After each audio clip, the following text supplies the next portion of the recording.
नमस्कार दोस्तों। मोदी जी की ऐसी तस्वीरें कई सालों से आप लोग देख रहे होंगे।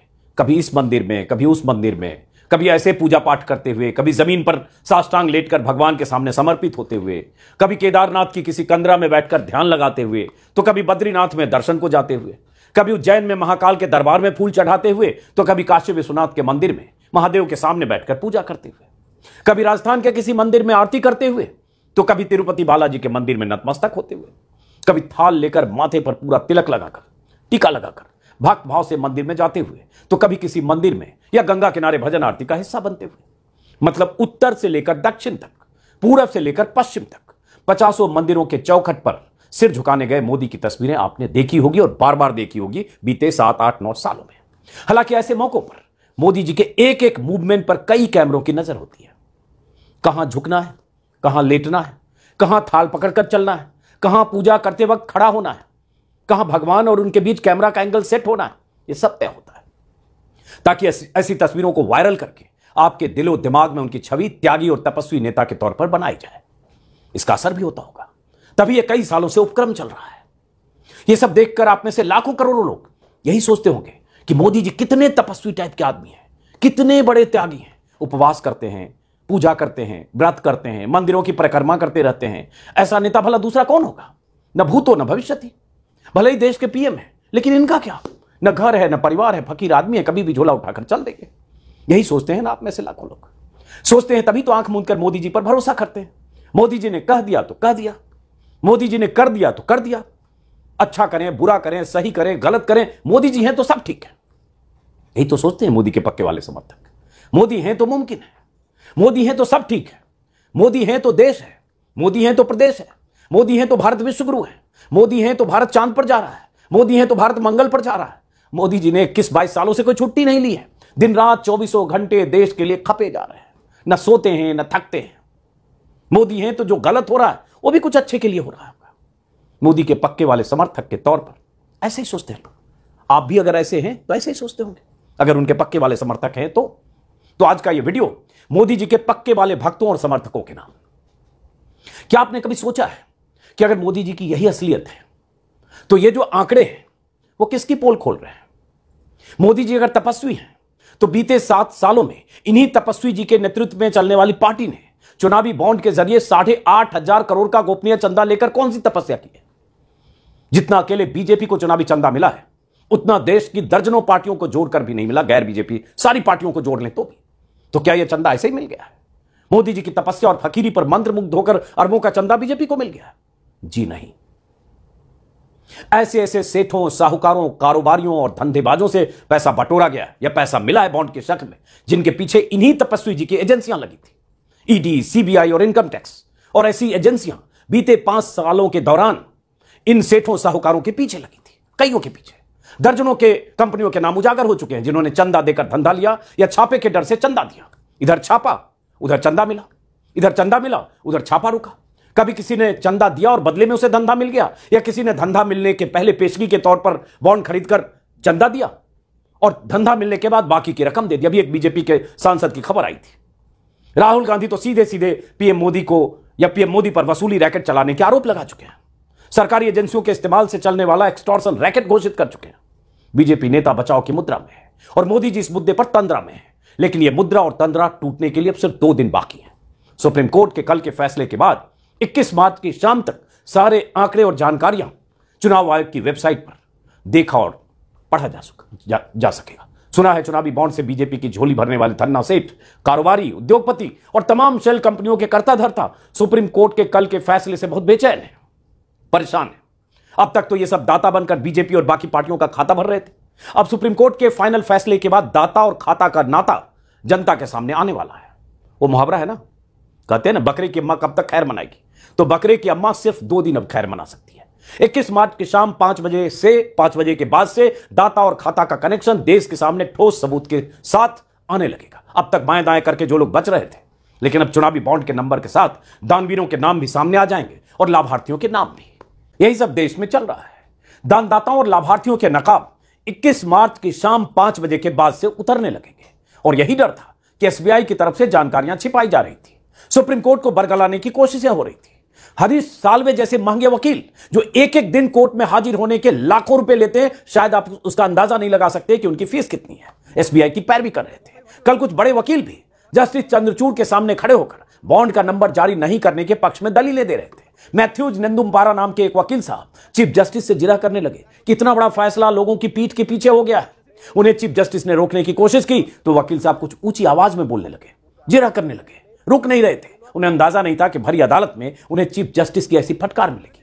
चीफ जस्टिस ने डांट कर कहा कि आप कोर्ट में हैं, ऊंची आवाज में बात मत कीजिए। On board before us. No, I have got it. I've made myself. The entire judgment One second. You wait. One at a time. Sorry, Mr. Raghi. Yes. No, my submission is the entire judgment has been rendered behind the back of the public at large. This judgment doesn't constitute custody. This judgment doesn't constitute custody. One second. Yes. 1 second. This judgment is void. Please listen to me. You're 1 second. I am a citizen of this country. 1 second. Yes. Don't shout at me. No, I am very soft.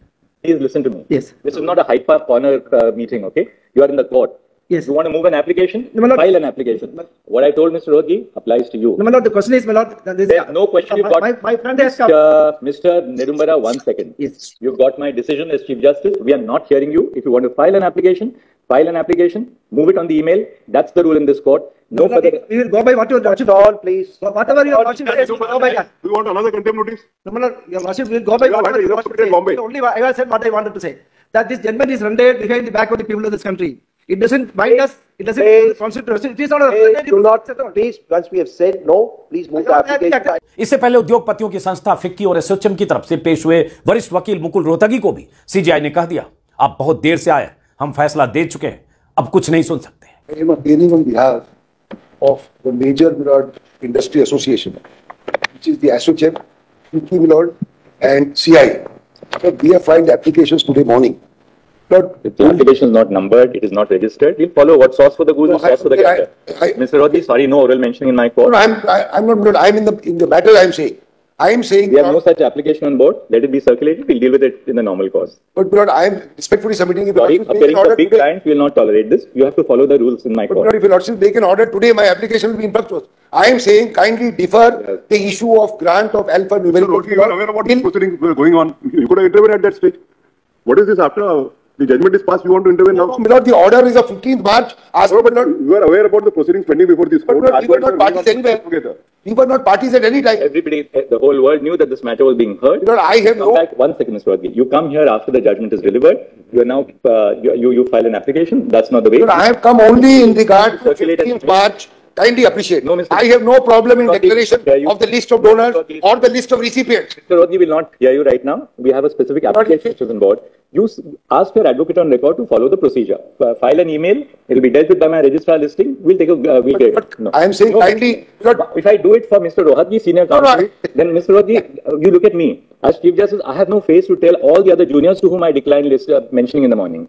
What sauce for the goose is sauce for the gander. I am not mentioning. I am not appearing in the matter and making a submission. We have no such application on board before us. I have got it with. I've made myself. The entire judgment has. Second, you wait. One at a time. Sorry, Mr. Raghi.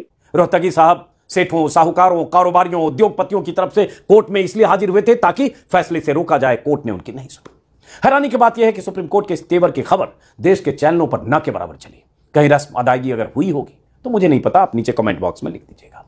अब तक जो जानकारी मिली है उसके मुताबिक BJP को चुनावी bond से लगभग 8,700 करोड़ मिले हैं। बाकी सारी पार्टियों को बॉन्ड के जरिए जितना चंदा मिला उससे ज्यादा या उतना अकेले बीजेपी को मिला है। खास बात यह है कि बीजेपी के मुताबिक उसने दानवीरों की कोई फाइल मेंटेन नहीं की है, नहीं इसकी जरूरत उसने समझी। पैसे देने वाले ने दे दिए, बीजेपी ने ले लिए, बात खत्म। कई कंपनियों की फाइलें खंगालकर तमाम खोजी रिपोर्टर हर रोज खुलासे कर रहे हैं, बता रहे हैं कि 2019 के चुनावी महीने में, लोकसभा चुनाव जब हो रहे थे, बीजेपी को कैसे 3,000 करोड़ का चंदा मिल गया 2 महीने में। कैसे दागदार कंपनियों ने छापे के पहले या छापे के बाद बीजेपी की झोली अरबों के बॉन्ड से भर दी। बदले में किसी को ठेका मिला होगा, किसी को अभयदान मिला होगा, कुछ तो कुछ प्रोको रहा होगा। राहुल गांधी तो कह ही रहे कि सीधे सीधे वसूली हो रही थी। चंदा लेने वाली पार्टी ने कभी यह नहीं सोचा था या कभी यह सोचा नहीं कि किससे चंदा ले रहे हैं, उसके पास कहां से पैसे आ रहे हैं, उसका धंधा क्या है, किस धंधे से पैसा निकालकर उन्हें चंदा कोई दे रहा है।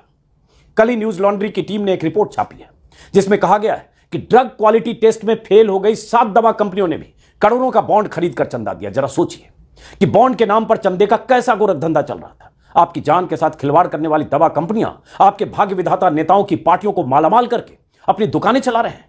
कोई पूछने और पकड़ने वाला नहीं है, क्योंकि पकड़ने वाले के ऊपर या पकड़ने वाले के ऊपर पैसे लेकर उसे संरक्षण देने वाले लोग बैठे हैं। इसी रिपोर्ट में बताया गया है कि करीब 30 दवा कंपनियों ने 1000 करोड़ के बॉन्ड खरीदकर पार्टियों को चंदा दिया है।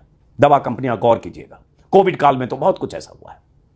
इसमें 7 ऐसी कंपनियां हैं जिनके दवा या जिनके खिलाफ घटिया दवा बनाने के मामले चल रहे हैं। यहां तक कि कोरोना काल में हमारी आपकी जान बचाने के लिए जो दवाएं कंपनियां बना रही थी, उसमें भी घटिया क्वालिटी का प्रोडक्शन करने वाली कंपनियों ने जमकर चंदा दिया है।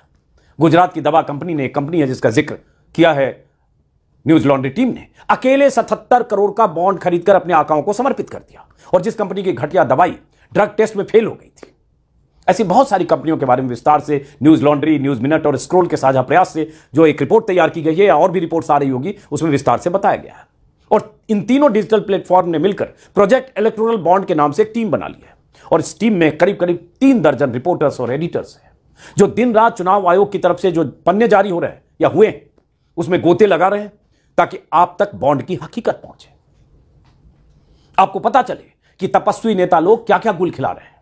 कल भी मैंने बताया था कि reporters collective, Quint, scroll, the wire, news minute, news laundry और इस तरह के और भी कुछ डिजिटल प्लेटफॉर्म समेत द हिंदू और इंडियन एक्सप्रेस जैसे अखबारों के रिपोर्टर दिन रात इन जानकारियों का मिलान करने में जुटे हैं, ताकि दुनिया के सामने बॉन्ड लेने वाले और बॉन्ड देने वाले की हकीकत, असलियत सामने आ सके।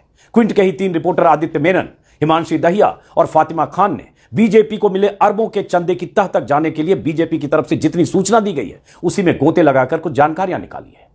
खासतौर से 12 अप्रैल 2019 से लेकर 10 मई 2019 के बीच के ट्रांजैक्शन की डिटेल की गहराई में जाने की कोशिश इन रिपोर्टर्स ने की है, क्योंकि उस वक्त देश में लोकसभा चुनाव हो रहे थे और बॉन्ड के जरिए बीजेपी की झोली भरी जा रही थी।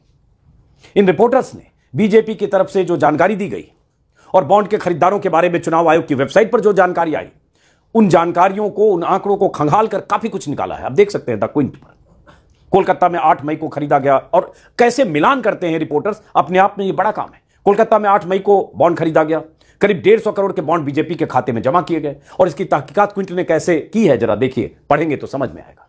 क्विंट ने खरीदने वाले और जमा करने वाले का मिलान किया तो पाया कि 8 मई को कोलकाता की सिर्फ एक कंपनी ने इतने बड़े पैमाने पर बॉन्ड खरीदा। उस कंपनी का नाम था MKJ ग्रुप।